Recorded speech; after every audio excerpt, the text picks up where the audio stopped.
성자와 성령의 이름으로 다 같이 해주세요. 은총이 가득하신 마리아님 기뻐하소서. 주님께서 함께 계시니 여인 중에 복 되시며 태중의 아들 예수님과 복 되시나이다. 전에서 마리아님 저와 저희 주에게 저희 죄를 위하여 올려주소서. 아멘. 성부와 성자와 성령의 이름으로.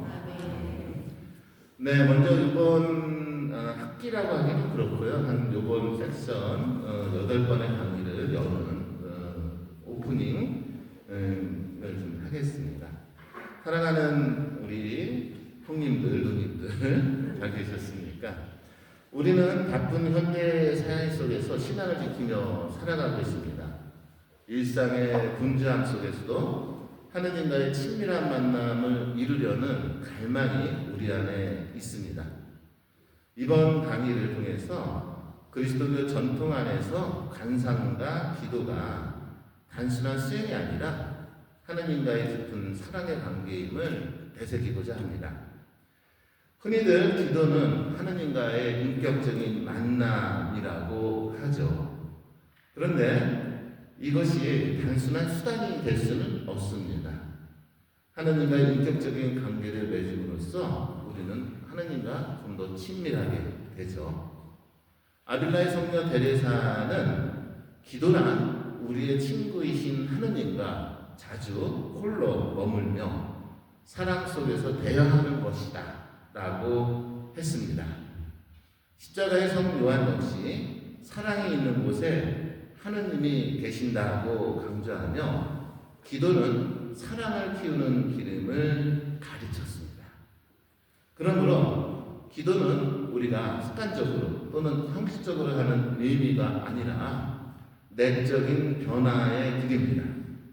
기도를 통해 우리는 하느님을 더욱 사랑하게 되고 우리 자신도 하느님 사랑 속에 새롭게 변화되는 것입니다. 그런데 이 기도라는 말하고 혼동되는 말이 있습니다. 이게 관상이라는 단어입니다. 무슨 단어죠? 이 관상이라는 단어는 어떤 뜻일까요? 관상이라는 단어는 어떤 명상이나 어떤 사색을 뜻하지 않습니다. 관상이라는 단어는 매우 심플하게 하느님 안에 머무르는 것입니다. 관상은 뭐라고요? 하느님 안에 머무르는 것입니다. 이 관상에 대해서 우리에게 알려주는 유명한 책이 있습니다. 그 책이 오늘 강의하게 되는 무지의 구름이라는 책입니다. 제목이 웃기죠? 무슨 구름이요? 무지의 구름. 그래서 이 책을 읽으신 분도 있지만은 그런 책도 있어? 이렇게 처음 듣는 분도 있을 겁니다. 교회 전통 안에서 무지의 구름이라는 책이 전해지고 있는데 이 책이 바로 관상에 대해서 가장 잘 묘사한 책으로 알려져 있습니다. 그리고 이 책의 저자는 이렇게 얘기합니다. 하느님을 아는 가장 참된 방법은 오히려 모름을 통해서이므로 하느님을 사랑하는 마음이 곧 하느님을 아는 지혜입니다 라고 얘기를 합니다. 그랬을 적에 우리가 정말로 황당한 단어가 하나가 쓰이는데 하느님을 아는 가장 참된 방법은 모름을 통해서다라는 요 단어죠. 요 단어. 도대체 모르는데 어떻게 알 수 있는가? 이 질문이 생기게 되겠죠.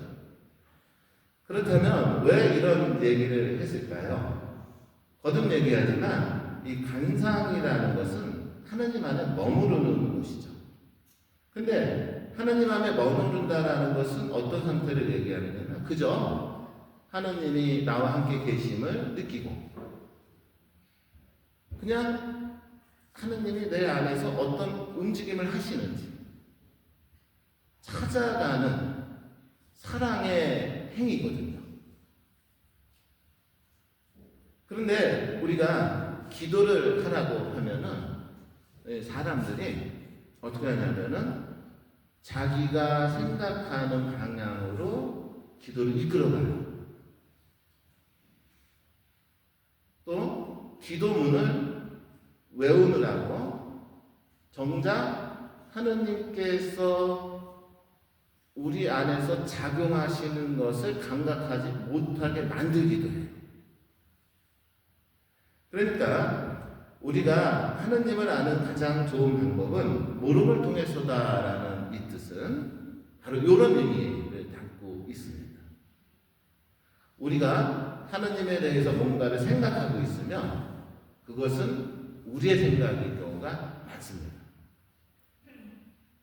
그런데 기도를 혹시라도 잘못하는 분들 같은 경우에는 주로 기도 시간에 자신의 생각을 끊임없이 불러일으키게 되죠. 그렇게 되면 반작용으로 하느님이 여러분들 안에 불러일으키는 느낌과 생각이 사라지죠. 그렇기 때문에 이 참된 기도 또는 참된 간상, 하느님 안에 머무르기 위해서는 일종의 우리 안에 이 무지 상태, 즉 무지의 구름과 같은 상태에 있어야 한다라는 얘기를 하고 있습니다. 그리고 이것이 오늘 제가 여러분들한테 자세하게 알려줘야 되는 첫 개되는 거예요. 그러니까 어떻게 보면은 이 기도라는 거는요 매우 심플한 거예요.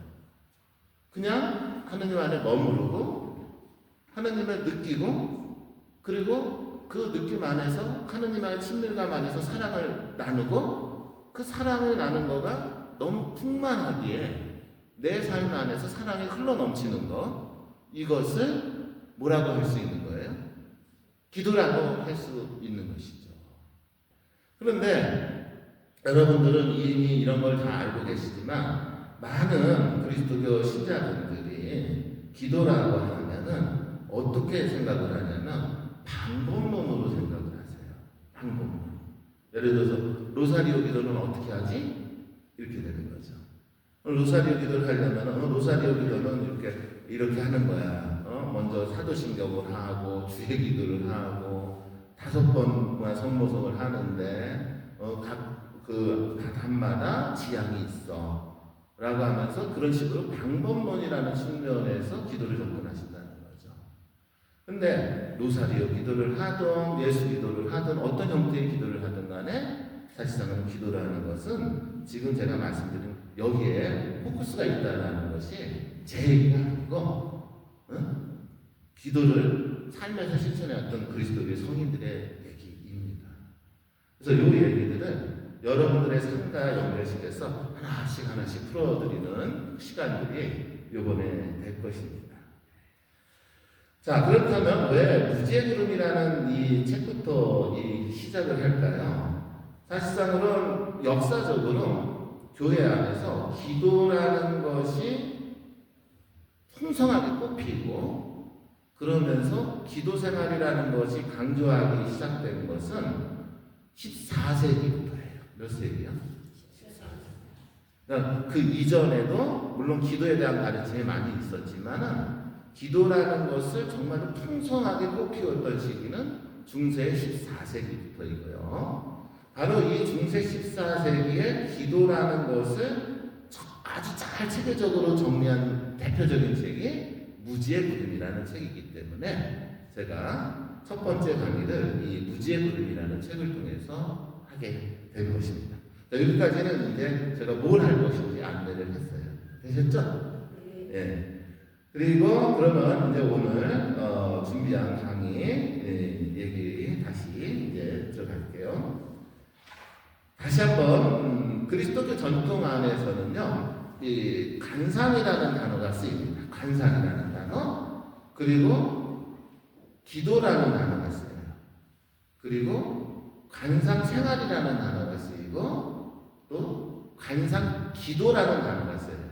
아셨죠? 그래서 어렵게 생각하실 필요는 없는데 요거를 좀 우리가 머릿속에 좀 정리하고 좀 갔으면 좋겠어요. 아까도 말씀드렸지만 간상이라는 것은 하느님 안에 머무르는 거예요. 어떻게 하는 거라고요?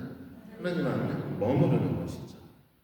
이렇게 하느님 안에 이렇게 머무르다 보면은 자연스럽게 하느님에 대한 체험적인 지식이 생겨요.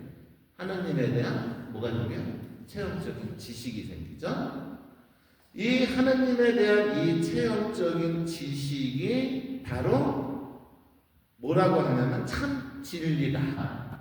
교회에서 이렇게 얘기를 해요. 것이죠. 그래서 사도 바울 같은 경우는 이런 얘기를 해요. 하느님을 사랑하는 이들에게 주어지는 내적인 지식이다. 이렇게 간상이라는 단어를 표현을 하시는 것이죠. 그러니까 이 간상이라는 것은 다른 것이 아니라 뭐예요? 하느님 안에 머무르면서 하느님을 알게 되는 체험적 지식이고, 하느님을 알게 되면서 자연스럽게 하느님을 더 사랑하게 되는 것, 이것을 뭐라고 하는 거예요? 간상이라고 얘기를 하는 것이에요. 이러한 것을 삶에서 끊임없이 생활화하는 것을 간상생활이라고 해요. 자, 무슨 생활이라고 한다고? 간상생활. 근데 여러분들 한번 생각해 보세요. 이러한 간상의 생활을 한다라는 거가 쉽게 이루어질 수 있을까? 라는 문제가 있는 것이죠. 우선 지금 제가 말씀드렸듯이 하느님 안에 머무른다라는 거가 쉽지가 않아요. 일상의 삶에서. 그쵸? 네. 여러분들 항상 열망하잖아요. 늘 하느님하고 함께하고 싶어 하잖아요. 그쵸? 근데 어떻게 해요? 일상을 살다 보면은 하느님 앞에서 머무르는 것이 쉽지 않아요. 순간순간 내 생각에 빠져있고, 우리 가정 문제에 빠져들어가기도 하고, 또 요번에 우리나라 전 사회적으로 큰 이슈가 있었잖아요. 그쵸? 그러다 보니까는 하느님한테 머무르는 시간보다는 주로 뉴스를 보는 시간이 더 많고, 그쵸? 예. 또 그것 때문에 또 의견이 다른 사람들 때문에 또 속상해하는 시간도 있었죠. 그러니까 이런 일들이 많이 비일비재하다 보니까 우리가 신앙생활하면서 늘 하느님한테 머무르고 하느님의 사랑을 느끼는 이 시간이 참 부족해지죠. 이렇게 되니까는 이것을 잘 할 수 있도록 도와주기 위해서 개발된 것이 기도예요. 뭔지 아시겠죠?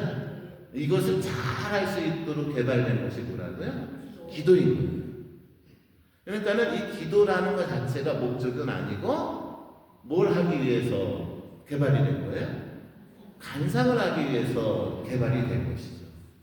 그러면 처음에는 기도는 어떤 형태의 기도를 했을 것 같아요? 우리 현대인들은 주로 기도문을 중심으로 기도를 하죠. 근데 초대교회에서부터 기도는 어떤 형태로 정착이 되냐면은 주로 성경을 듣는 거였죠. 자, 뭐였다고요? 성경을 듣는 거였어요. 왜냐하면 성경은 누구의 말씀이죠? 하느님의 말씀이잖아요. 그러니까는 간상생활을 잘하기 위해서는 간상생활은 하느님한테 머무르는 거잖아요. 하느님한테 머무르기 위해서는 어떻게 해야 됐던 거예요? 성경, 즉 하느님의 말씀을 끊임없이 듣는 작업을 했던 것이죠.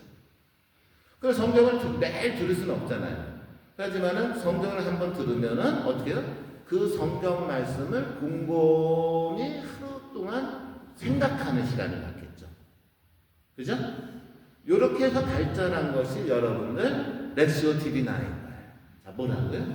렉시오 디비나. 렉시오 디비나는 성경을 듣고 늘 하느님의 말씀을 담고 살아가는 방식을 가르치죠. 근데 이렇게 하다 보면은 성경 말씀을 이렇게 듣다 보면은 어떻게 돼요? 왠지 모르게 내 생각이 막 움직이죠. 생각이 막 움직이면서 그 도대체 무슨 뜻일까 찾아가는 과정이 생기잖아요. 그러니까 이러한 형태로 이 기도가 움직여지는데, 이런 형태의 기도를 묵상 기도라고 하는 거죠. 무슨 기도? 그러니까 묵상 기도를 한다면 성경 말씀을 읽고 도대체 이 안에서 이 하느님 말씀을 듣고 그것을 간직하고 도대체 그 하느님 말씀이 무슨 뜻입니까? 라고 하느님한테 조용히 뜻을 알려달라고 기다리면 돼요. 묵상 기도는? 아셨죠? 그렇게 기다리다 보면은 하느님께서 그 성경 말씀 안에서 어떤 구조를 갖고 여러분들의 생각을 툭 하고 건드려요. 아시겠죠? 툭 하고 건드리면은 그 순간에 어떻게 돼요? 내가 생각을 끌어내는 거예요? 하느님이 끌고 가기 시작해요? 하느님이 끌고 가요, 생각을. 그렇게 되면은, 아, 내가 무슨 기도를 했구나. 묵상 기도를 했구나, 라는 방식이 돼버리는 거예요. 그러니까 처음에는 초대교회는 렉시오 디비나라는 그런 방식으로 하나님의 말씀을 들으면서 그걸 간직하는 형태로 기도가 시작됐고, 그것이 시간이 흐르면서 자연스럽게 하나님의 생각을 이끌어가면서 여러 가지 숙고와 그 생각 안에서 결정이 이루어지는 그런 묵상 기도들이 생기기 시작을 해요. 이런 식으로 이렇게 발전을 하다가 신학이 발전을 해요. 뭐가 발전을 해요? 신학이 굉장히 발전을 하면서, 신학은 학문이잖아요. 그러다 보니까는 이 신학자들이 어떤 것을 하냐면 도대체 이 기도가 뭐냐라고 분석을 하고 그걸 논리적으로 체계화시키기 시작을 합니다. 그러다 보니까는 여러 가지 형태로서 이 기도에 대해서 체계화시키는 그런 글들이 나오기 시작하죠. 그런 와중에 어떤 일이 벌어지냐면 너무 체계화시키다 보니까는 기도가 하나의 이론이 돼버려요. 뭐가 돼버리는 거예요? 이론이 돼버리는 거예요. 그러다 보니까는 자, 사람들마다 예를 들어서 저같이 미숙한 사람은 기도를 이렇게 해라. 조금 성숙한 사람은 기도를 이렇게 해라. 이런 식으로 기도에 대한 지침들이 생기기 시작해요. 그러다 보니까 교회 안에서 어떤 일이 벌어지냐면 처음에 예비신자, 오늘도 여기서 수리동 성당 오다 보니까 예비신자 모임 이렇게 써있더라고요. 그쵸?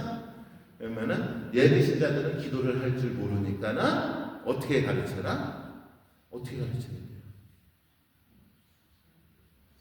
예비신자들한테 아직 하느님이 어떤 분인지 느끼지도 못하고 신앙도 아직 형성되지 않은 사람들한테 기도를 하라 그러면 어떻게 가르쳐야 돼요? 이런 사람들한테 간상하라, 렉시오 디비나 하라, 이렇게 되면 이 사람들이 접근이 돼야 안 돼요? 안 되잖아요. 그러니까 이걸 신학적으로 체계화시키면서 그런 사람들은 그냥 기도문을 중심으로 기도하게 해라, 이렇게 가르치죠. 이해하셨죠? 이렇게 되니까는 어떻게 해요? 기도가 어떻게 해요? 어떤 사람한테는 뭐야? 기도문을 중심으로 반복하는 기도가 되어버리는 것이죠.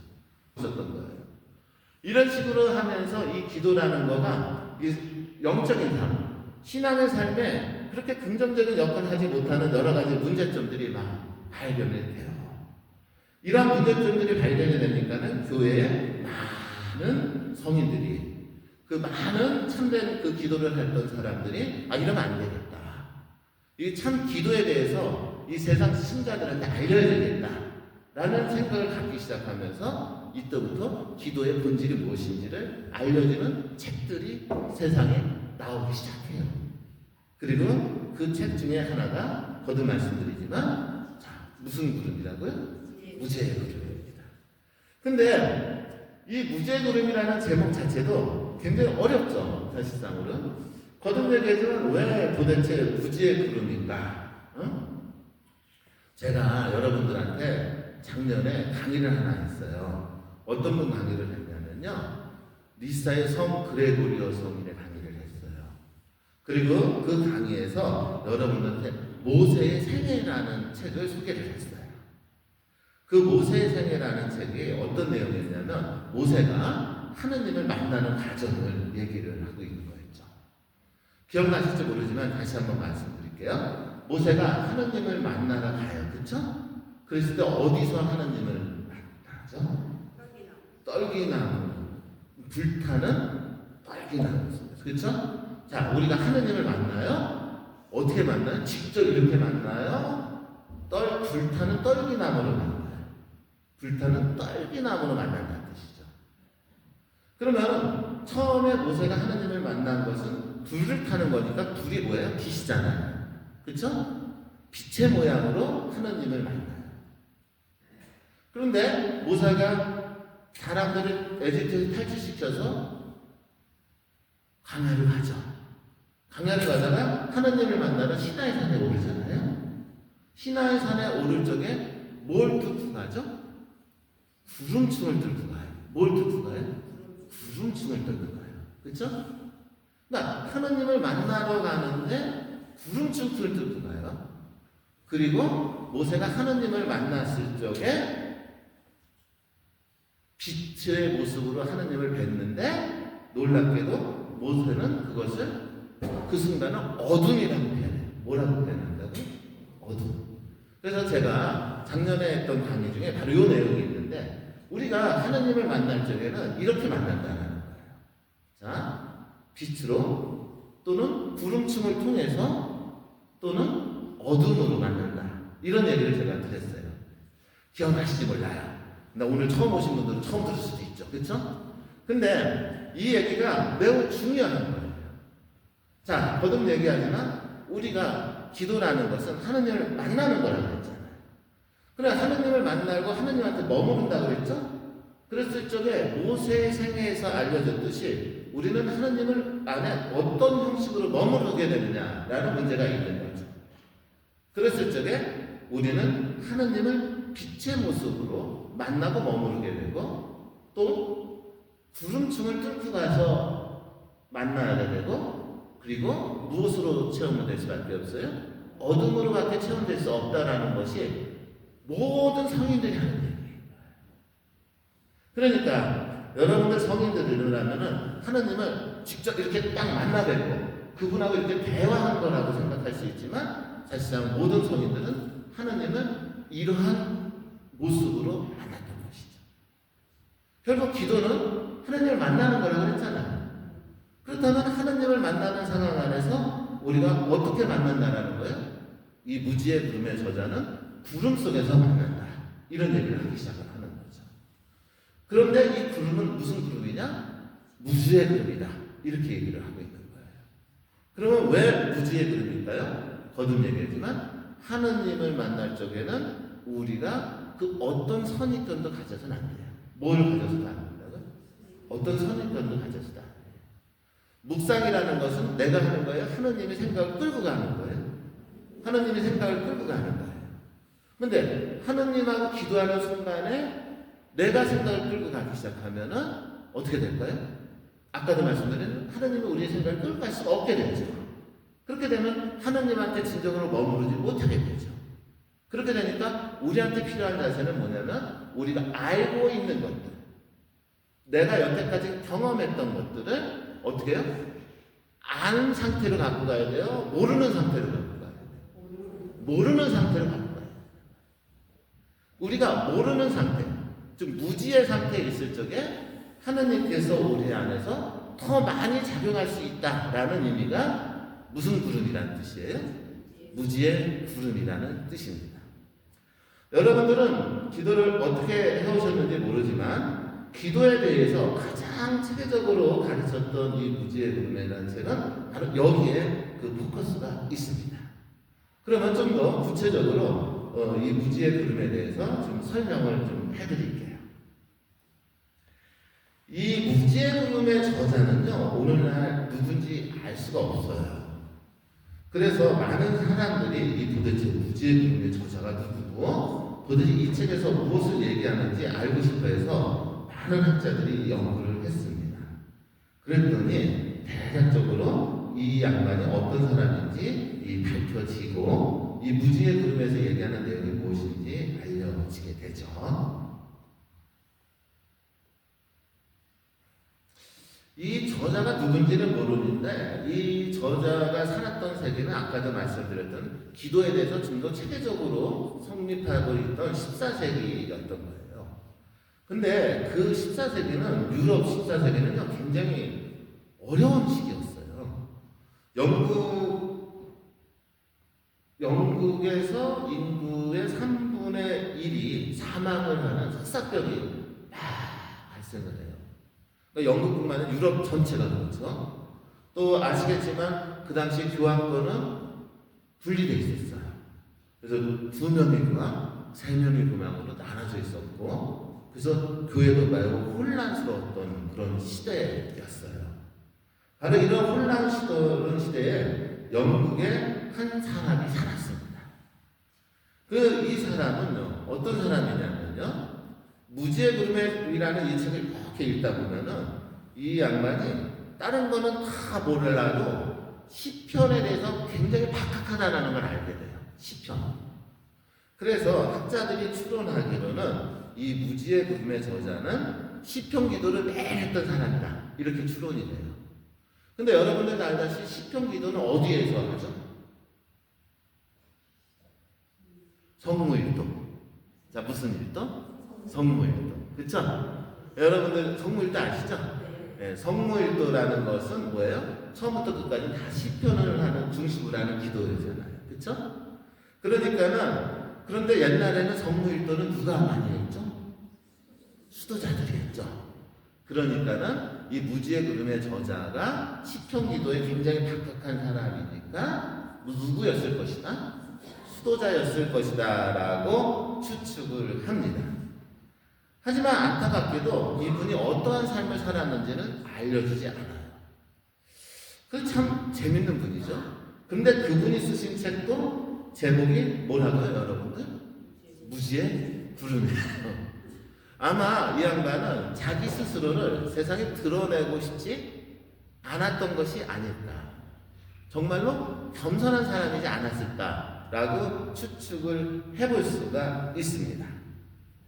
이 무지의 구름이라는 책은요, 이러한 알려지지 않은 그러한 분에 의해서 쓰여진 책입니다. 그리고 이 책은요, 한 젊은이에게 기도 생활이 무엇인지 알려지는 형태로 쓰여져 있어요. 그래서 일종의 대화책, 무슨 책이라고요? 대화책으로 쓰여져 있어요. 그러면서 이렇게 얘기합니다. 하느님께 이르는 길은 반드시 무지와 내적인 고통의 어둠의 길을 따라가는 것이다. 이렇게 얘기해요. 하느님께 이르는 길은 반드시 뭐와? 무지와 내적인 고통인 무슨 길? 어둠의 길을 따르는 것이다 라고 얘기를 하면서 시작을 합니다. 도대체 우리가 기도를 한다는 거가 왜 무지와 그리고 어둠의 길인가? 라는 질문이 생길 수밖에 없습니다. 이거에 대해서 이분은 이렇게 얘기를 합니다. 기도라는 것은, 즉 하느님한테 머무르는 간상이라는 것은 사실은 사랑의 행위인데, 이 사랑이라는 것을 얻기 위해서는 하느님을 만나야 되지만 실질적으로 우리는 이 세상 안에서는 하느님을 만날 수가 있다 없다? 없다라는 것이죠.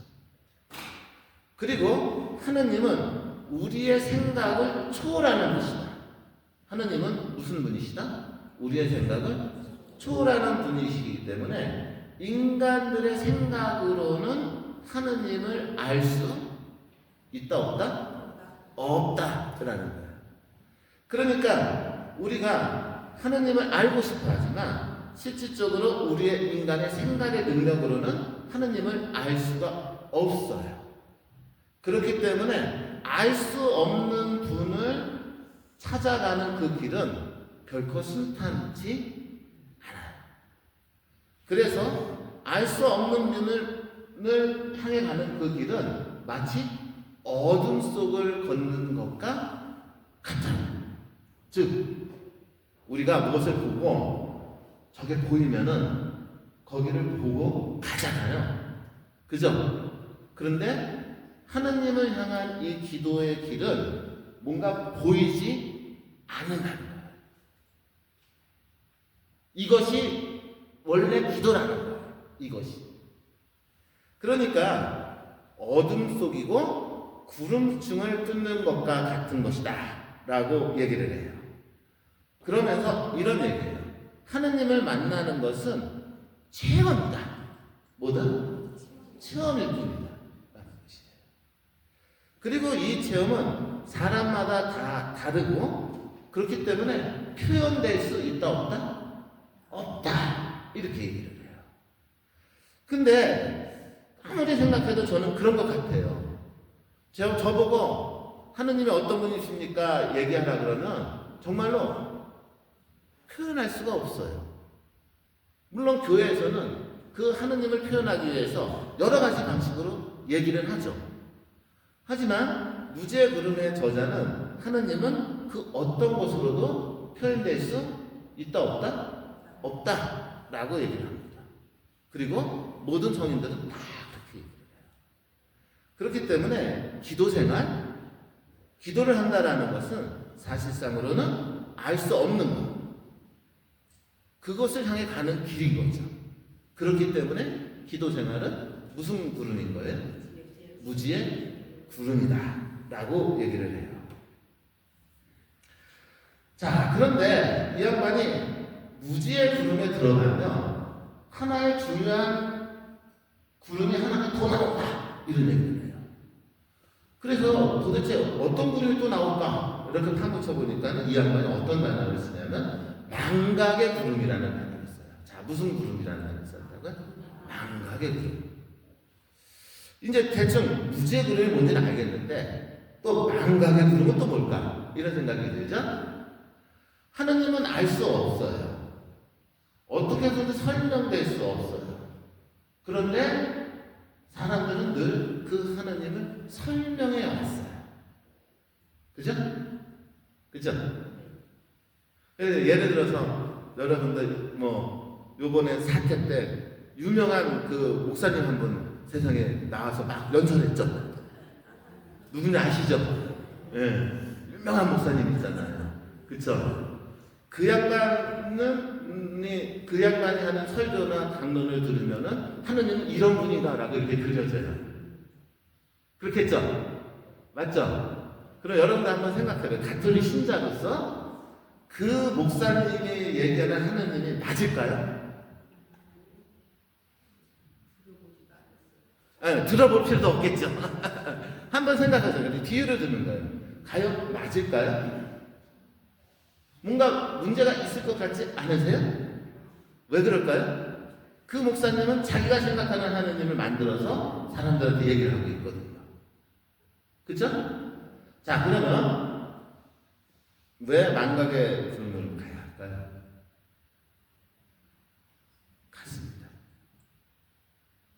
우리도 기도를 하면서, 즉 하느님을 만나면서, 하느님을 체험하면서 자신도 모르게 우리가 하느님은 이럴 거야라고 만들어요. 무슨 얘기인지 아시겠죠? 거듭 얘기는 하느님은 알 수 없는 분이죠. 그렇죠? 단지 체험할 뿐이에요. 뭐로 체험해요? 사랑으로밖에 체험이 안 된다는 거예요. 어? 그래서 하느님은 사랑이십니다. 이 말씀을 맞아요. 근데 하느님은 사랑이십니다는 이 말씀 안에는 하느님은 사랑으로밖에 체험될 수 없다라는 뜻이 있거든요. 그런데 사람들은 하느님을 향하는 과정 속에서 하느님을 만들죠. 그러니까 어떻게 돼요? 하느님께서는 이 당신을 만나려 구름층으로 오는 사람들에게 일종의 또 다른 구름층을 만들어 놓는다는 거예요. 그것이 무슨 구름층이라고요? 망각의 구름층이에요. 이 망각의 구름층에 들어가면은 기존에 내가 가졌던 하느님에 대한 관념이 산산이 부서지는 일이 벌어진답니다. 이해하시겠어요? 근데 이거 여러분들 두렵지 않을까요? 2층에 들어가면. 왜냐하면 우리는 이 망각의 구름층에 들어가기 전까지는 내가 갖고 있는 하느님에 대한 생각, 신념, 나의 신앙관 때문에 신앙생활을 해왔거든요. 그쵸? 그런데 어느 순간에 하느님께서 은총처럼 나한테 망각의 구름층을 허락하심으로 인해서 이렇게 얘기하신다는 거예요. 네가 그렇게 믿고 따랐던, 너가 생각했던 그 하느님은 내가 아니다라고 얘기하기 시작하는 거죠. 그러면서 우리의 생각들, 우리의 관념들을 하느님이 치기 시작한다는 거예요.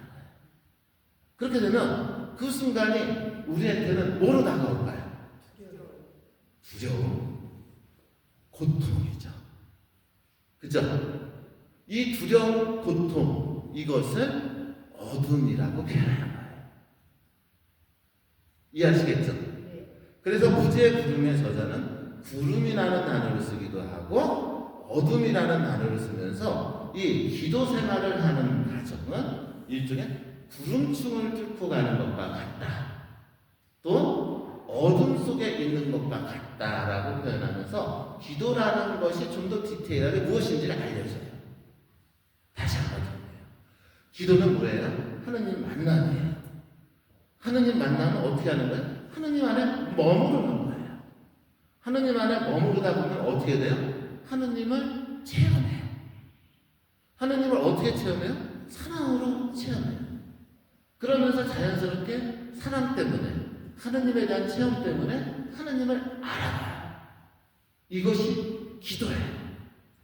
근데 이 과정을 좀 더 깊이 있게 들여다보면은 이 과정 안에는 구름층이 있고 뭐가 있어요? 어둠이 있다라는 얘기예요. 그리고 여러분들 스스로도 기도를 하면서 이 구름층과 어둠을 뚫고 가고 있는 거죠. 그래서 어떤 사람은 가르친 대로 그냥 그대로 기도를 하다가 어느 순간 하나님에 대한 체험을 하게 되면서 이것이 그렇게 중요하지 않구나 라고 깨우치죠. 그렇게 되면 이 양반은 구성기도를 하면서도 구성기도를 하는 양반이 아니고 다른 형태의 기도를 하는 거예요. 무슨 말인지 아시겠어요? 이걸 이해하셔야 되는데, 그러니까 똑같은 노사리오 기도를 한다고 해요. 아셨죠? 똑같은 노사리오 기도를 하는데 노사리오 기도라는 것은 형식은 똑같아요. 맞죠? 하지만 어떤 사람은 노사리오 기도를 하면서 구송 기도를 하는 것이 아니라 하느님을 직접 체험하고 느껴요. 아셨죠? 근데 어떤 사람은요, 하느님을 체험하고 느끼기보다는 그냥 그 상태에 머물러요. 똑같은 기도를 하는데도. 왜 그럴까요? 이 기도라는 것이 뭔가 여정이 있다라는 거예요. 즉, 하느님은 초월적인 분이다라는 깨달음, 말로 표현할 수 없다라는 거예요. 그리고 내가 갖고 있었던 모든 것들이 한꺼번에 깨져버리는 체험. 그래서 매우 아프고 고통스러운 체험들이 이루어지면서 기도라는 것이 발전해 나간다라는 얘기를 하는 것이죠. 이것이 바로 기도가 이루어지는 과정이다라고 얘기를 합니다. 이거를 좀 더 설명을 해드릴게요. 이 무지의 구름에라는 책을 읽다 보면은요, 여러 가지 이미지들이 나와요. 하나가 나무 이미지, 또 하나가 산 이미지, 지금 여태까지 말씀드렸듯이 구름 이미지, 그리고 어둠 이미지, 이런 것들이 굉장히 많이 나와요. 참 답답하죠. 왜 이렇게 이미지를 표현할까요? 거듭 얘기지만 분석적인 언어로는 이게 설명이 안 되기 때문에 그래요. 그러니까 시적인 언어, 문학적인 언어를 통해서만 이것을 표현할 수밖에 없었던 것이죠. 자, 무지의 구름 저자는 이런 얘기를 합니다. 우리 기도 생활에는 나무가 있다. 뭐가 있다? 나무가 있다. 이 나무라는 것은 어디에 있는 것이냐면 우리들 안에 있다. 어디 안에 있다? 우리들 안에 있다. 그런데 이 우리들 안에 있는 나무는 여러 가지가 있을 수 있다. 예를 들어서 어떤 사람에게는 십자나무가 있다. 무슨 나무가 있다? 십자나무가 있다. 특히 사슬 시기에는 주로 무슨 나무 얘기를 많이 듣게 되죠? 십자나무 얘기를 많이 듣게 돼요. 또 어떤 사람의 마음 안에는 에덴 동산에 있었던 생명의 나무가 있다. 무슨 나무가 있다? 생명의 나무가 있다. 그러니까 이 나무라는 것은 뭐냐면은 일종의 우리 내면 안에서 하나님을 체험하게 되는 어떠한 요소들을 얘기를 합니다. 그래서 어떤 사람들 같은 경우는 하느님을 체험을 할 적에 뭐로 체험을 하냐면 생명으로 체험을 해요. 생명. 근데 어떤 사람은 하느님을 체험할 때 십자가로 체험을 해요. 그죠? 이런 식으로 사람들마다 하느님을 체험하는 그 층이 다 달라요. 그러면서 사람들마다 이 나무가 다 다른데 이 나무는 여러 가지 형태를 지닐 수 있지만 그 다양한 형태들이 다 우리 안에 있으면서 이 나무들이 자라면서 하나님을 만나게 된다. 이렇게 얘기를 하죠. 그래서 제가 여기서 여러분들한테도 옛날에 한번 말씀드렸지만 기도라는 프로세스는 이런 프로세스로 이루어지는데 그 프로세스 안에서 여러분들이 기도를 체험하는 요소들이 다르다. 이 얘기가 되는 것이죠. 그래서 어떤 사람은 기도를 할 적에 생명의 나무와 같이 생명력 있고 활기 있고 기쁘고 환희에 찬 모습으로 기도를 체험을 합니다. 근데 어떤 사람은 기도를 하면은 뭐로 체험을 해요? 고통과 아픔과 순환과 이런 걸로 체험을 하게 되죠. 그러면서 하느님을 그런 식으로 다양한 관점으로 만나게 되면서 그런 방식으로 하느님을 이해하게 된다. 이런 얘기를 하시는. 또 산이라는 이미지를 얘기를 하세요. 우리는 마치 기도라는 것은 산을 오르는 것과 같다. 뭘 오르는 것과 같다? 산을 오르는 것과 같다. 여러분들 산 올라보는 거 좋아하시죠? 저는 되게 싫어해요. 왜냐면 좀 뚱뚱하잖아요. 뚱뚱해갖고 산을 오르는 거 너무 힘들어요. 근데 이 양반은 기도는 산을 오르는 것과 같다. 산에는 여러 가지 형태가 있다. 여기서 똑같은 얘기를 해요. 모세가 올라간 시나이 산도 있죠? 또 예수님이 변모하신 거룩한 변모의 산도 있죠. 또 예수님이 십자가를 메고 가신 무슨 산도 있어요? 골고타 산도 있죠. 그리고 또 예수님이 승천하신 산도 있죠. 그렇죠? 이런 식으로 우리는 기도라는 것을 통해서 하나의 산을 오르는 것과 같은 여정을 걷게 되는데 그 여정 안에서도 다양한 형태로 산을 오르게 된다. 이건 앞에 내가 보실 때요. 그렇죠? 이렇게 돼요. 그러면서 이 양반이 나무가 자라든 산을 오르든 반드시 필요한 것이 있다. 그것이 바로 구름층이다. 구름이라는 것은 무엇일까? 하느님은 우리 안에 당신을 직접적으로 보여줄 수 없다. 이렇게 돼요. 그러면 왜 하느님은 당신을 우리에게 직접적으로 보여줄 수 없을까요? 저번에도 한번 말씀드렸듯이 우리는 이 세상에 살면서 뭘 갖고 사냐면은 거룩한 성성도 갖고 살지만 뭘 갖고 있죠? 죄성도 갖고 있어요. 뭘 갖고 있어요? 죄성을 갖고 있어요. 그래서 우리가 거룩하시기만 한 하느님을 직접 뵙는 순간은 우리의 죄성 때문에 그 순간이 우리에게는 죽음과 같은 고통이 된다. 그렇기 때문에 하나님은 우리에게 직접적으로 당신을 드러내고 싶어 하셔도 우리를 위해서 당신을 드러낼 수 없다고 합니다. 그래서 하나님이 우리한테 당신을 드러낼 수 있는 방법은 구름으로밖에 드러낼 수밖에 없다라는 얘기입니다. 하지만 거듭 얘기하지만 하나님이 우리에게 구름으로 오시는 순간 우리는 하나님이 어떤 분인지 알 수 있어요? 없어요? 없어요. 이렇게 되죠. 그 알 수 없는 그 상황 속에서 어떻게 해요? 기도라는 것은 하나님을 향해 가는 과정입니다. 기도라는 것은 하나님을 향해 가는 뭐라고요? 과정이에요. 그래서 이 사람들은 하나님을 알 수 없고 때로는 하나님을 감각할 수 없음에도 불구하고 이 하나님을 느끼고 알려고 하는 이 기도라는 행위를 계속해서 하게 되죠. 마치 무엇을 오르는 것 같은 거예요? 산을 헐떡거리면서 오르는 것 같은 일이 벌어지는 것이죠. 그런데 더 놀라운 것은 하나님을 알고 싶어서 하나님을 듣고 싶어서 그렇게 끊임없이 헐떡거리면서 산을 오르면 오를수록 우리 앞에는 뭐가 나온다고요? 덮은 구름층이 나와서 한치 앞을 볼 수 없게 된다는 겁니다. 그러니까 기도를 하면 할수록 어떻게 되는 거예요? 하느님에 대해서 더 잘 알게 되는 거예요? 더 모르게 되는 거예요?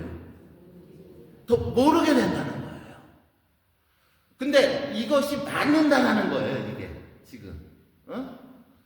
그래서 하나님에 대해서 앞에 더 모르게 되니까는 기도하는 사람들은 이렇게 얘기합니다. 하느님은 안 계십니다. 기도하는 사람이 이렇게 얘기해요. 하느님은 계십니다, 안 계십니다? 안 계십니다. 하느님한테 가는 길은 깜깜합니다. 뭐라고요? 깜깜합니다. 이렇게 표현하기 시작한다는 것이죠.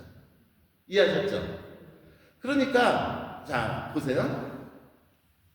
이런 것들을 생각을 하면 도대체 내가 기도를 잘하고 있는지 안 하고 있는지를 알 수가 있게 되는 것이에요.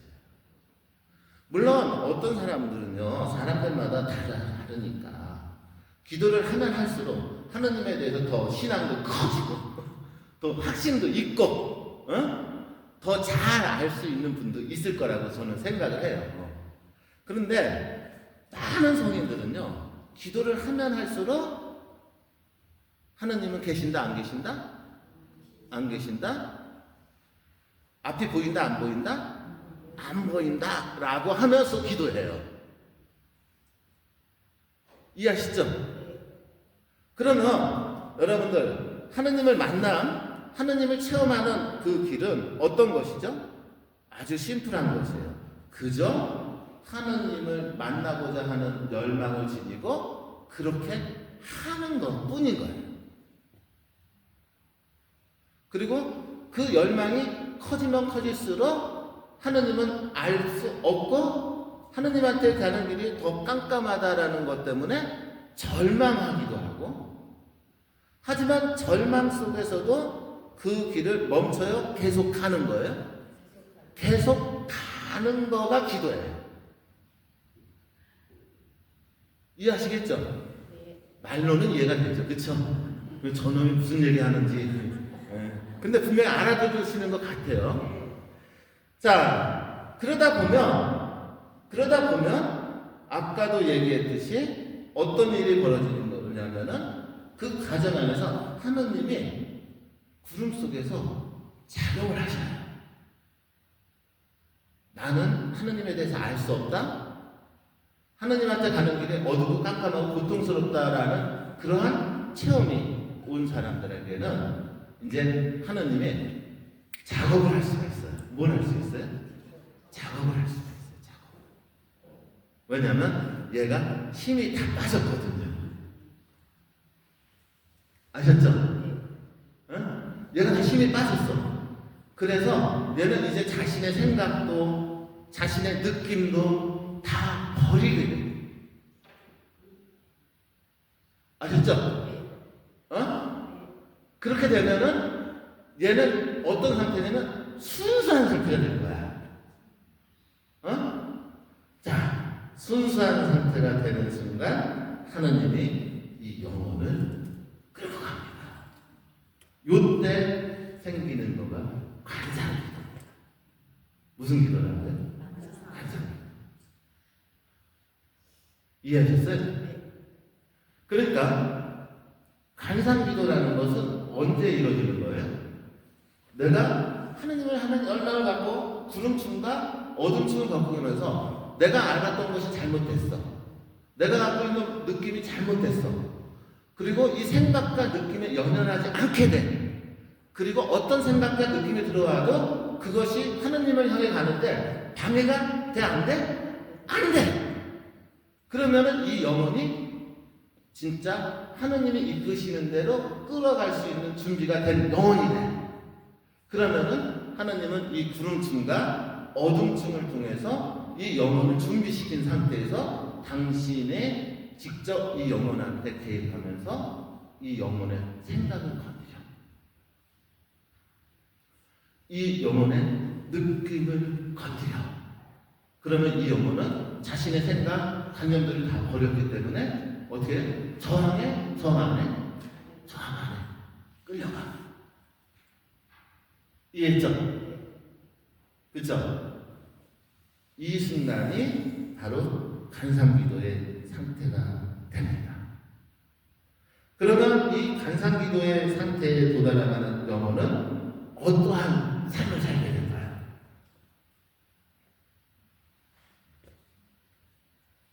찌푸합니다.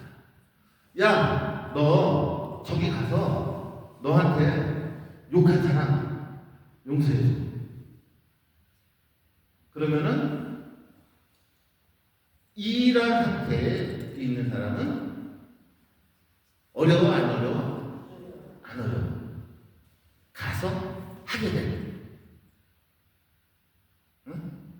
야, 너 저기 일본에 지금 교회가 망가지고 있는데 너 거기 가서 선교해. 저는 여기 있고 싶은데요? 이런 얘기 안 해요. 그냥 가요. 무슨 방법이 있고 수단이 있어서 아니라 그 소리를 듣는 순간 가요. 아시겠어요? 이게 간상기도예요. 여러분들 간상기도의 상태에 들어가고 싶지 않으세요? 그렇죠. 그러면 자 이제 대답을 해주세요. 여러분들 이러한 그 간상기도의 상태에 들어가기 위해서 여러분들한테는 뭐가 필요해요? 자, 제가 한 언어로 얘기하면 구름층과 그죠? 어둠을 겪어야 돼요. 그죠? 그러면 다시 왜 우리는 구름층과 어둠을 겪어야 되죠? 온전히 하나님이 원하시는 일을 할 수 있는 존재가 되기 위해서. 그런데 우리가 온전히 하나님이 원하시는 존재가 되기 위해서는 어떻게 해야 되죠? 버려야 될 게 너무 많아요. 버려야 돼요. 첫 번째, 우리가 정말로 버려야 될 것 중에 하나가 뭘까요? 감각이에요. 뭐라고요? 많은 사람들이 기도를 하다가 하느님이 선물처럼 주어지는 감각을 느낄 때가 있어요. 어느 날 기도 중에 갑자기 온몸이 저릿저릿해지면서 기쁨이 생길 수도 있어요. 맞죠? 그죠? 또 어느 날 굉장히 평화로운 마음이 생길 수도 있어요. 그렇죠? 이거 누가 주신 거예요? 하느님이 선물처럼 준 거예요. 왜 줬어요? 너가 기도를 열심히 하면 너는 이 평화를, 이 기쁨을 지속적으로 느낄 수 있다라고 말씀을 주는 거예요. 응? 아셨죠? 그래서 사람들은 그러한 맛보기 때문에 기도를 멈추지 못해요. 솔직하게 여러분은 혼란스럽고 힘들 때 기도하는 마음이 가라앉죠? 그쵸? 이런 것들이 다 하나님이 주시는 은총이에요. 하지만 하나님은 욕심부려요. 하나님은 이 편안함, 이 기쁨이 일상 안에서 계속 지속되기를 원하셔요. 아셨죠? 그래서 여러분들한테 이 기도라는 이 여정을 걷도록 부추기시죠. 그런데 문제는 이 기도라는 여정 안에서 버려야 될 것이 아까도 얘기했죠. 감각이고 생각이고 간념이라고 그랬죠. 그렇죠? 왜 그러죠? 그 감각과 생각과 간념 중에 우리가 아직 간상이라는 상태에 들어가지 못한 상태에 있을 때는 이것은 내가 만들 수가 있어요. 어떻게 할 수 있다고요? 만들 수가 있어요. 또 분위기에 타서 만들어질 수도 있어요. 이해하시겠어요? 그리고 더 무서운 건 뭔지 아시죠? 악이 줄 수도 있어요. 누가 줄 수도 있다고요? 악이 줄 수도 있어요.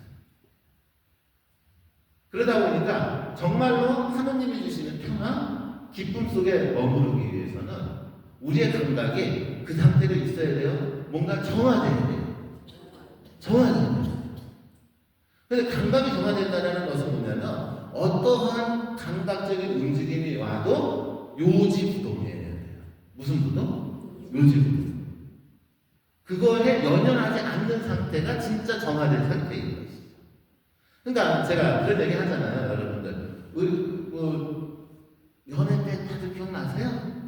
기억 안 나시는구나. 중매를 연애 때 얼마나 보고 싶어요, 그쵸? 지금은 아니죠? 그 얼마나 그때 만나기만 해도 기뻐요, 그쵸? 그죠? 우리 어머니들 지금 몇십 년 같이 사셨잖아요. 저도 결혼 생활 올해 30년 차네요. 지금도 그런가요? 그렇다고 얘기하기 어려워요. 물론 그런 분도 계셔요. 깜짝깜짝 놀라요. 지금도 40년 동안 같이 살았지만 만나면 뜨겁다, 막 기쁘다 이런 분들 계시지만은 대부분의 사람들은 그렇진 않아요. 그러면 그렇지 않은 거가 이상한 건가요? 아니면 그것이 자연스러운가요? 그것이 자연스럽죠. 왜요? 더 이상 감각적인 것이 부부간의 삶에서 중요하지 않다라는 것을 알기 때문이죠. 이해했죠? 그렇기 때문에 우리는 정화돼야 돼요. 하나님은 우리를 정화시키는 거예요. 뭘 통해서? 구름 중을 통해서. 뭘 통해서? 어둠을 통해서 정화시킨다는 거예요. 그래서 기도는 일종의 무슨 과정이 되는 거예요? 정화의 과정이 되는 거예요. 이렇게 우리가 정화되면 무슨 기도에 들어가게 된다고요, 여러분들? 간상 기도에 들어갑니다. 그래서 이 양반이 이런 얘기를 합니다. 하느님에 관한 생각을 하지 마십시오. 하느님에 관한 뭘 하지 마십시오? 생각을 하지 마십시오. 생각이 아닌 벌거벗은 하느님을 향해 지향하는 그것으로 충분합니다. 그러니까 기도라는 것은 우리의 생각으로 이끌어가는 것이 아니다. 이런 거예요. 만들어가는 게 아니라는 거예요. 그냥 벌거벗은 하느님을 지향하기만 하면 됩니다. 만일 그대가 이 지향을 쉽게 기억하기 위해 한마디를 요약하고자 한다면 짤막한 낱말을 택하되 가급적이면 하는 일로 된 낱말을 붙잡고 생각하십시오. 그러면서 이 양반은 그 간상 기도에 들어가기 위해서 우리가 어떻게 기도하면 좋으냐라고 기도의 방법을 하나 가르쳐요. 한마디의 말을 선택하라는 거예요. 자, 무슨 말? 길면 안 좋대요. 하는 절이 좋대요. 예를 들어 하느님, 사랑 같은 말을 선택하라. 그리고 이 하느님, 사랑, 자기가 원하는 말을 하나를 선택해서 어떻게 해요? 하루 종일 대내라는 거예요. 뭐라고요? 말이 힘이 있잖아요. 길을 걸으면서 하느님, 하느님, 하느님, 하느님, 하느님 하라는 거예요. 그것이 나를 어디로 향하게 해요? 하느님을 향하게 해요. 아셨죠? 이렇게 하다 보면 이것이 재밌는 작업이 일어나요. 하느님, 하느님, 하느님. 처음에 이게 지금 무슨 기도예요? 구성기도예요. 무슨 기도? 처음에는 이렇게 낱말로 하는 구성기도를 시작을 해요. 그런데 재미있게요.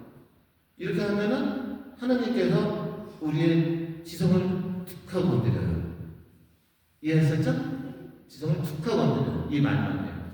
그러면서 하나님이 우리가 하느님을 보고 있고 지향하고 있으니까 지성을 건드려서 우리의 생각을 끌고 가요. 이해했죠? 그럼 이렇게 될 때 이게 뭐예요? 묵상기도. 또 다른 하나님이 그 말마디를 반복하는 과정 속에서 우리의 감정을 건드려요. 뭘 건드려요?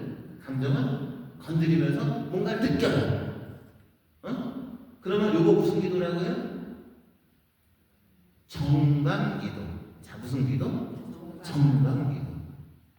이해됐죠? 그죠? 자, 말마디로 시작을 해요. 생각이 건드려져요. 자, 무슨 기도? 묵상기도. 느낌이 와요. 무슨 기도? 정강기도. 이렇게 돼요. 그렇죠? 이해죠? 그러면서 생각과 느낌들이 건드려지면서 하느님께서 우리에게 구름을 걷게 해요. 근데 하느님이 건드리는 생각이 뭐냐면은 주로 하느님이 우리에게 원하시는 거예요.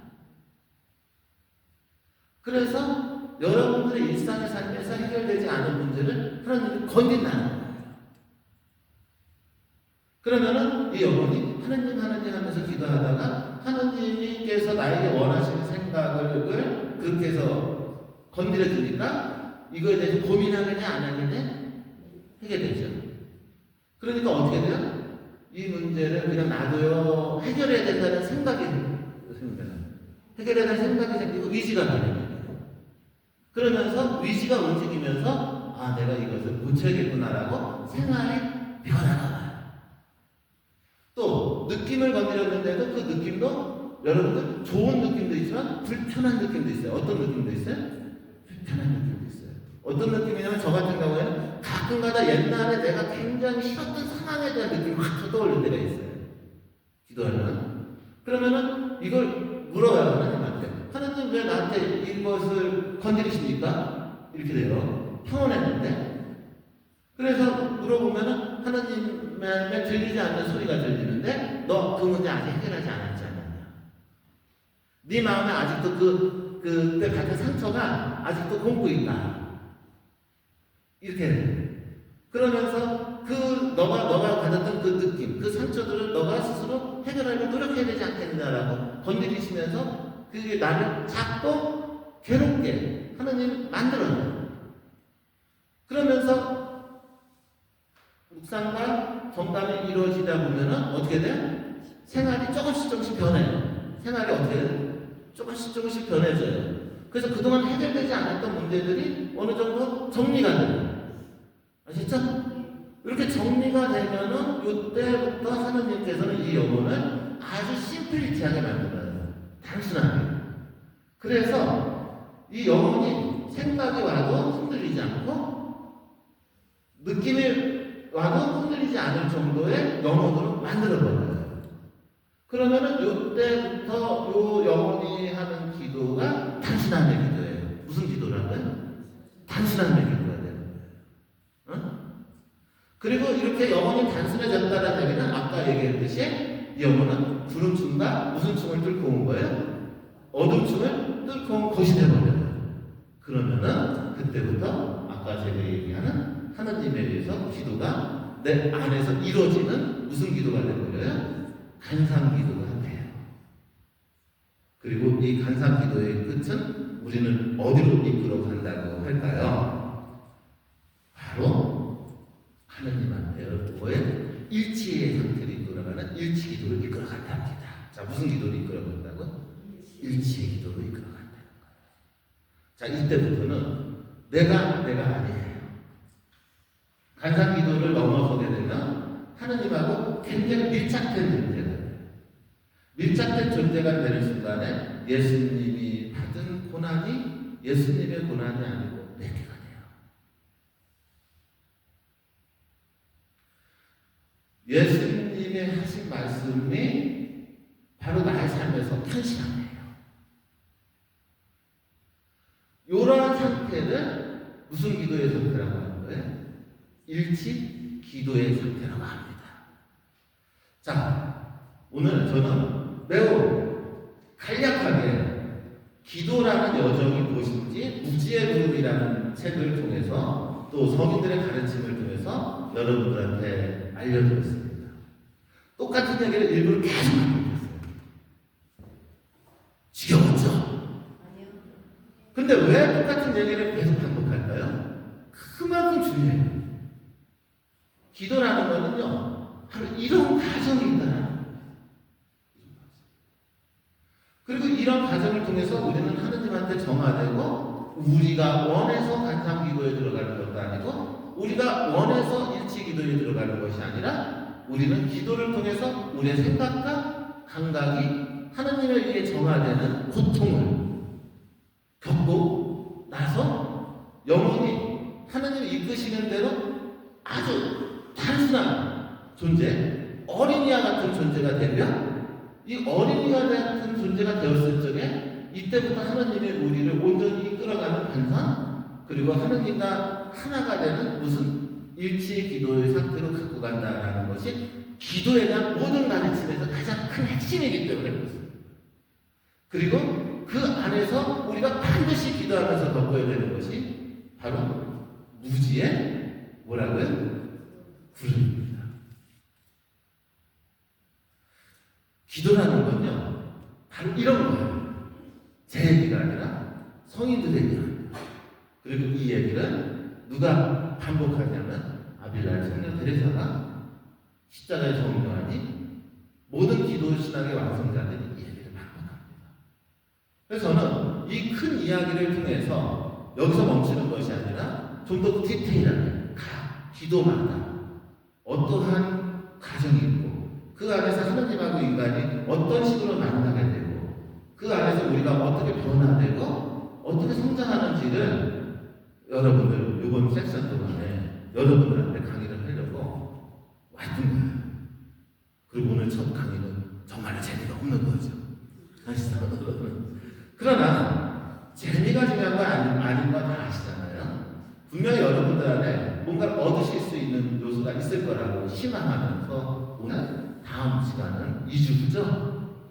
네, 다음 시간에는 이제 이러한 내용과 연결해서 아빌라 성녀 데레사는 어떻게 기도해서 살아갔는가, 그 삶 속에서 기도는 어떤 작용을 했는가, 이런 것들을 이렇게 소개를 하는 시간을 가면서 그 내용을 좀 더 구체적으로 이끌어 나갈 겁니다. 혹시 뭐 궁금하신 거나 질문이라든가 있으세요? 네, 아주 좋은 질문이죠. 그래서 제가 항상 말씀드리는 게, 오늘 제가 이렇게 강의를 계속 했잖아요. 하면서 기도가 뭔지 계속 말씀드렸잖아요. 자, 항상 우리 신자분들이 질문을 해요. 저는 기도를 열심히 하고 싶습니다. 근데 시간이 부족하고 너무 어렵습니다. 시간 내기도 어렵고 여유가 없습니다. 그렇죠? 네, 그 질문이죠. 거듭 말씀드리면 기도는 시간을 내서 하는 게 아닙니다. 그러니까 이게 무슨 얘기냐면, 우리 한국 가톨릭 신자분들이 교육을 너무 잘 받아서 기도하는 시간이라는 것을 정해두고 살았어요. 그래서 이렇게 얘기를 하죠. 뭐 신자라면 최소한 하루에 뭐 몇 시간 이런 기도를 하라, 이렇게 배웠잖아요. 그렇죠? 하지만 여러분들, 그것은 기도를 하기 위해야 한 지침이죠. 그거가 기도가 아니죠. 거듭 말씀드려요. 제가 기도는 뭐라고 말씀드렸어요? 기도는 하느님 안에 머무르는 거예요. 하느님을 만나는 거야. 감각하는 거야. 하지만 하느님을 감각하기 어려워요. 하지만 그 열망을 하고 그냥 그렇게 하는 거야. 그쵸? 자, 그러면 생각을 해보세요. 나는 일상생활에 바빠요. 나는 직장 가요. 그걸 기도할 수 없어가 아니에요. 아까도 얘기했지만 직장생활하면서 틈틈이, 응? 틈틈이 하느님 안에 머무르려고 노력하는 기도예요. 응? 친구하고 만나서 대화하는 중에도 잠깐 하느님 생각을 해오는 거가 기도예요. 이게 기도거든요. 근데 우리 한국 신자분들한테는 철저한 교육의 효과가 있어서 기도라는 것은 어떤 거예요? 시간을 내서 하는 거죠. 그러다 보니까는 기도와 삶이 분리되죠. 이 부분은 우리가 명확하게 선을 좀 나누고, 그런 열망이 있으시면 내가 늘 기도할 수 있다는 거 잊지 않으셨으면 좋겠어요. 저 같은 경우는 친구하고 대화할 때, 강의할 때 끊임없이 기도합니다. 이 뒷골에서 기도하고 있어야 어떤 기도할 거야? 하나님 도와주십시오. 그거는 얼마든지 발휘할 수 있어요. 이게 기도라는 거. 그걸 아시면은 아마 기도가 계속 되는구나. 그러면 체험해 보실 거고, 더 많이 하실 수 있을 것 같아요. 대답이 됐으면 좋겠고요. 네, 좋은 질문이었고요. 오늘 이렇게 시간 함께 내주셔서 정말 감사드리고요. 다 같이 영광성으로 마치도록 하겠습니다. 성부와 성자와 성령